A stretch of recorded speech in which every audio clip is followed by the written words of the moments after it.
Ahoj! Niby witam się ciepło, wesoło, milutko, ale jednak czuję wewnętrznie jakiś smutek, bo tak, dotarliśmy w końcu do ostatniej przygody Henryka. Czy w ogóle ostatniej, a może jedynie na jakiś czas? I czy to ostatnia przygoda w Kingdom Come?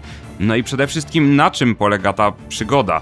Pytań miałem dużo więcej, ale na szczęście mogłem zadać je osobie, która zna na większość z nich odpowiedzi. Sir Tobiemu, dyrektorowi komunikacji w Warhorse Studios. No to pogadajmy o Mysteria Ecclesiae... Dobra, smoczy, dawaj intro.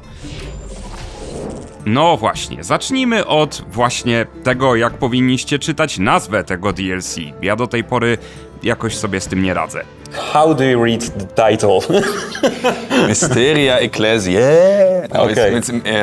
It's Mysteria Ecclesiae. It means mystery of the church, pretty much, and it's all about the settlers' monastery and what's going on. Miałem już okazję pograć co nieco, ale moje wrażenia poznacie dopiero za jakiś czas, jak spadnie embargo. Ja chcę przejść całość i dopiero się wypowiedzieć. Dziś otrzymacie po prostu gołe fakty od twórcy, a nie moją opinię o rozszerzeniu. No więc o czym jest w ogóle to rozszerzenie, to DLC? Cóż, w dużym skrócie, jest to tym razem dużo mroczniejsza opowieść, w której Henryk może zabawić się nieco bardziej w detektywa, można wręcz powiedzieć, że nieco bardziej Indiana Jonesa. A w tle tego wszystkiego jest tajemnicze sanktuarium, choroba i zakon Krzyżaków?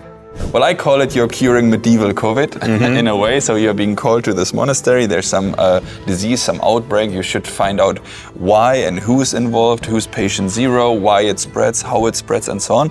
But as always in Kingdom Come Deliverance, there's like a deep rabbit hole all of a sudden, which with things going down beyond your imagination. So there's intrigues, there's the Teutonic Order is there, they're looking for something in the graves of the old abbots and so on. So it gets very mysterious, very dark, very quickly, and there's much more intrigue than one would think. Yeah, the first intrigue for me is the Teutonic Order you mentioned, because it's a huge part of Polish history. I'm not sure if you're... Of course. Yeah, of course. So for us, it's really weird that they jump into the monastery. Is it like there's some kind of a police there, or how does it work? Well, police is a good thing. I don't want to spoil too much, but let's say they're looking for something, right? So there's something like a task force that came there to find something specific in this monastery, and there is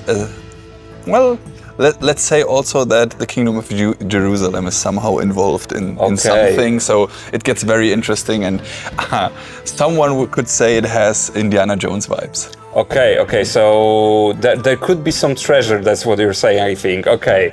Całość rozszerzenia rozgrywać się będzie na osobnej mapie, która jest dość spora. Oczywiście nie jest to rozmiar pełnej Kingdom Come'owej mapy, ale jest to z pewnością większy obszar niż klasztor w Sazawie. So it's a bit complicated. So it's a region within a region. So if you have played Kingdom Come Deliverance, the moment you arrive at Kuttenberg, the second map, Kutnahorsko of Kingdom Come, then this DLC unlocks.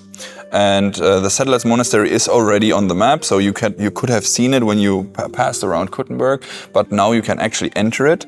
And when you enter it, it opens this new region of this monastery with its own world map, with its own kind of open world, with its own mini quests, with its own plot and so on. And so it's a region within a region, and this is probably we take it as I said its own region. Therefore, it has a loading screen. That's the second loading screen. Apart from starting the game, this is the second loading screen. So when you go from Dosetsko to Kutna-Hora, and when you go from Kutna-Hora to the Settlers Monastery, simply because Kutna-Hora map is so huge with so many NPCs that we had to do this due to technical reasons. Co ciekawe, jest to pierwszy raz, kiedy misje toczyć się będą w jakimkolwiek kościele w tej odsłonie, mimo że przecież jest to instytucja o olbrzymiej wadze w tych czasach. We wanted to have the churches enterable in Kingdom Come Deliverance, but just simply couldn't make it because when we had to finish the game, it was really we didn't have any single quest that plays in a church. And while it would, of course, it's great to have them all painted and everything, it unfortunately moved to the nice to have page. and at the end we didn't manage to put it into the game. However, now in this DLC, at least the monastery and the churches around and all the buildings, everything is like visitable, openable. Everything is painted. Everything is like as you expect from Kingdom Come Deliverance. I wiem, co sobie teraz myślicie. Pewnie tak jak ja pamiętacie doskonale misję Igła w stogu siana z 1. I też zastanawiacie się, jak bardzo zbliżone będzie to rozszerzenie właśnie do tej misji. Cóż, zacznijmy od tego, że tym razem nikogo nie udajemy. Henryk jest tu sobą, a nie inkognito mnichem. Mieliśmy tam do rozwiązania zagadkę morderstwa, poza tym musieliśmy wykonywać obowiązki mnicha, takie jak modlitwa czy plotkowanie z innymi mnichami. A jak jest tutaj? This time around, you're not under disguise. There, you exactly as you said, Henry, but you are now this time something of a maybe like a doctor apprentice or a nurse or something like this. So you're helping Albik, the doctor who's trying to cure the disease or find out what kind of disease it is. He doesn't know what it is. And plus you're starting to become somewhat of a detective trying to unsolve this mystery, because as you start with the sickness, but then you find out that all these things are somehow involved, connected. I mean, that all these things are connected, and there's a much deeper rabbit hole than you expect when you enter that place. Co ważne, ta choroba jest póki co jedynie ograniczona do właśnie zamkniętego w lockdownie klasztoru. W sensie przez całość rozszerzenia nie rozszerzy się na miasto. I w sumie nic dziwnego, bo sami pomyślcie, ile musiałoby zmienić się w grze, żeby dało się wprowadzić mechanikę plagi do całego świata Kingdom Come'a. Szczególnie jeśli Henryk mógłby ją sam roznosić, nawet bezobjawowo. You know, sickness is generally something we thought about when developing KCD.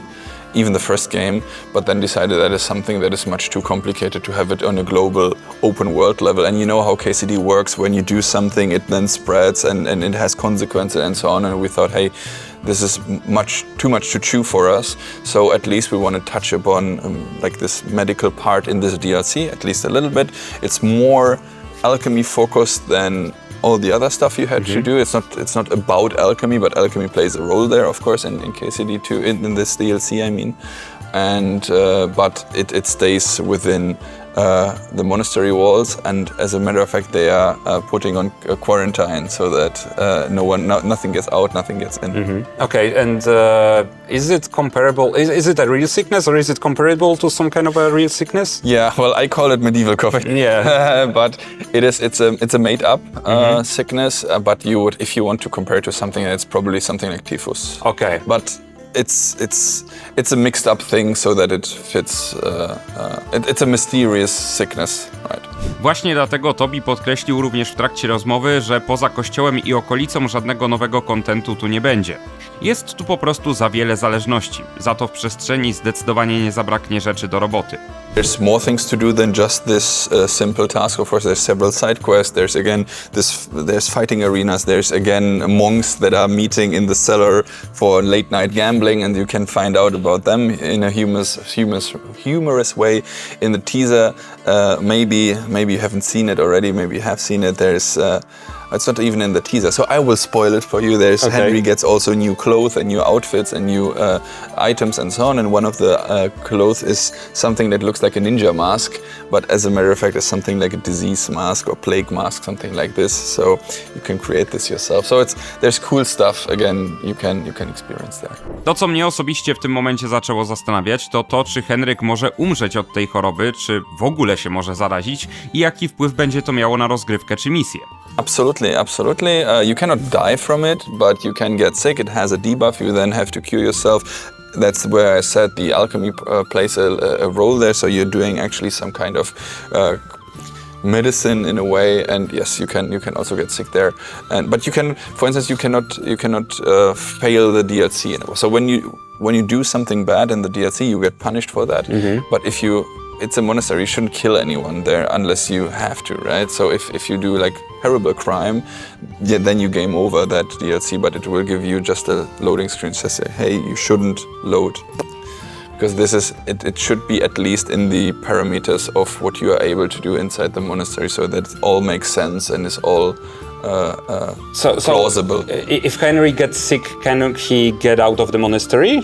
Okay, Everything stays there. That makes sense because It's then quarantine. You shouldn't even walk the streets there. And they will tell you when they find you out lurking in the shadows, they will always kick you back and say you should stay in your room. No dobra, a jak długie w ogóle jest to DLC? I would say it's round about the same size of the second DLC, so 10-15 hours, something like that. But what's important to say is that in the second DLC, you have those repeating quests, so where you have to gather the prestige and so on, and they are like repeating. In the third DLC, there's only unique stuff. So there's like really this long quest line and the cryptas you have to uncover and so on. So these are all unique things, but should also occupy you for at least 10 hours. So Zostawiłem jednak najlepsze pytania na koniec, no bo wiadomo, przyszliście tu posłuchać o rozszerzeniu, ale każdy z was tak samo jak ja zadaje sobie pytanie. Czy naprawdę widzimy Henryka po raz ostatni? No i czy Warhorse będą robić kolejne Kingdom Come? Co będą robić w ogóle po tym wszystkim? This concludes the story of KCD2, absolutely. This is, we have nothing more planned than that. Of course, maybe some fixes or patches or something like that, but no additional DLC or something like this. And also we are now at the point of what we really thought about and believed and imagined when we in 2014 pitched KCD on Kickstarter. So this concludes now the full arc. Everything is done, and with the third DLC we will finish that part, do a big vacation then over winter, and then next year tackle our next projects, whatever that might be. The only thing I can actually tell you is that it will definitely be RPGs, because this is where we feel at home. Okay, so for now no details on the new game, like anything. Okay. No dobra, ale poczułem lekki niedosyt, bo nie otrzymałem konkretnej odpowiedzi o przyszłość Henryka, a jedynie o Kingdom Come'a, więc oczywiście i o to dopytałem. Look from the different perspective, right? We create, Warhorse Studios has only one IP, which is Kingdom Come Deliverance, right? And it's undoubtedly a very successful one. So I do not think that this means that we will forever throw it in the trash and now do it. But this also doesn't mean that we will forever do only this, right? So it's there, it's a successful IP, it's something we can build on in the future, but for now we have to see like where we are, who we are, where we come from, what we want to do.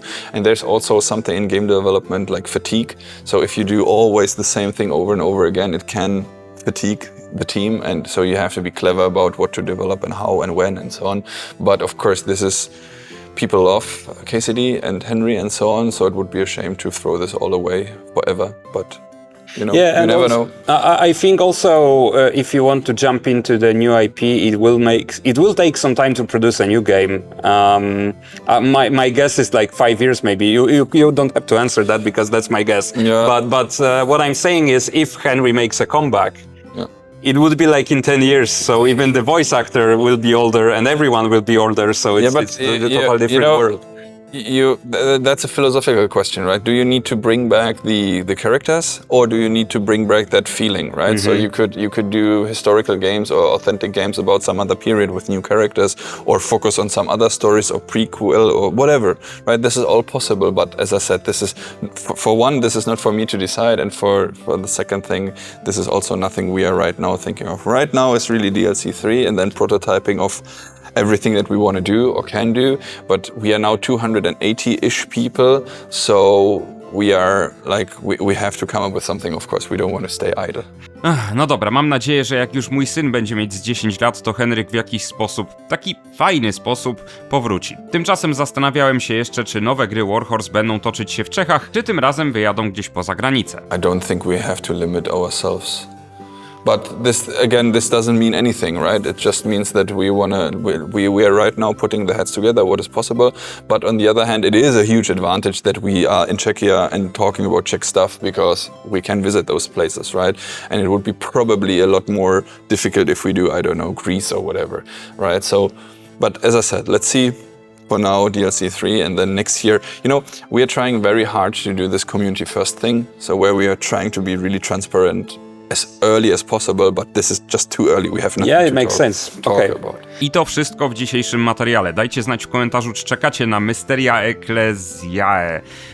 A ja tymczasem znikam. Pojawimy się po raz kolejny w tym temacie bliżej Święta Niepodległości, bo w tych okolicach właśnie spadać będzie embargo i będziemy mogli pogadać o całości rozszerzenia. A tymczasem się nie żegnamy. Do zobaczenia niebawem.